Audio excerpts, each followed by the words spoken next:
ตาย มักบกเป็นจังเบิดละเบยเมื่อหัวผู้ละบ่ ยกทางบ่อนมันไกลเสร็จตัวรถเรือขับไปได้เสร็จคือว่ามันแล้ว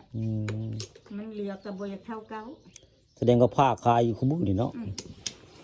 อันมักกะมันก็ดังไฟลุกได้เนาะเนาะกะมันก็ได้ นี่ข้าวกับซุป อืม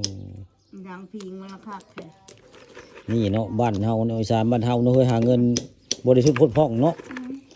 ไปเก็บมากระบกแต่พูดพามาผ้าขาย ยกเวลาเล่นไผ่ เด็ดมากระบกพี่น้องนี่มากระบกได้โลละ70 บาทพี่น้องนี่ นี่ป้าให้เบิ่งนั่นเป็นอย่างนั้น อันยาม นี่ให้เขาเบิ่ง อันยามพลนี่งัวได้ร้อนเนาะนี่งัวควายร้อนบ่ควายบ่ได้กินบ่ ควายกินได้เฮ้ยควายเขาในจันทร์กินได้ นี่ได้อันมากระบกพี่น้องนี่โลละ70 บาทได้นี่เขาผ้าแล้วได้นี่มากระบกกันนี่มากระบก เอาเลยเดี๋ยวนี้ บ้านนางตำบลนาตาลได้นี่มากระบกกันเขายายขาวยายงามเด้ยายข้างไปอยากซื้อก็มาซื้อเด้อเพื่อนใจงามเพื่อนใจงามมากระบกโลละ70 บาทได้ครับบ่ยันนั้นมันเกิ้งคอแหมคอเรือไอเลือบอยู่ก็มาซื้อได้มากระบกนี่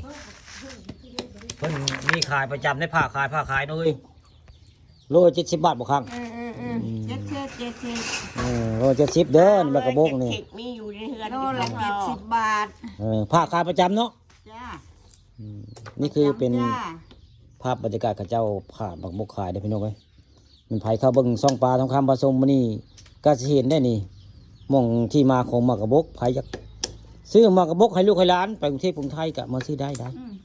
อยู่บ้านนางตำบลตาลอำเภอตะงอยนี่สองไอ้น้องภาพบักบกขายนี่เจ๊ขาวเจ๊คักหรือว่าเจ๊งามนะเจ๊งามเป็นเอื้อยปลาทองคำผสมได้มื้อนี้ไผเข้าเบิ่งซ่องปลาทองคำผสมก็สิเห็นหมากระบกมื้อนี้คักแท้หมากระบกอันนี้ทำใบซื้ออันมากกระบกแล้วก็ได้กะมือน้ำก็คักมือดังไฟมือไฟ แถมให้ ลูกก็ลูกได้หน่อย กาบมันก็ได้สุดยอด ซื้อมากระบกแถมกะพี่น้องนี่นี่แหละมากกระบกบ้านนางตำบลตาลคักกินแล้วก็แหมคอ เอากาบ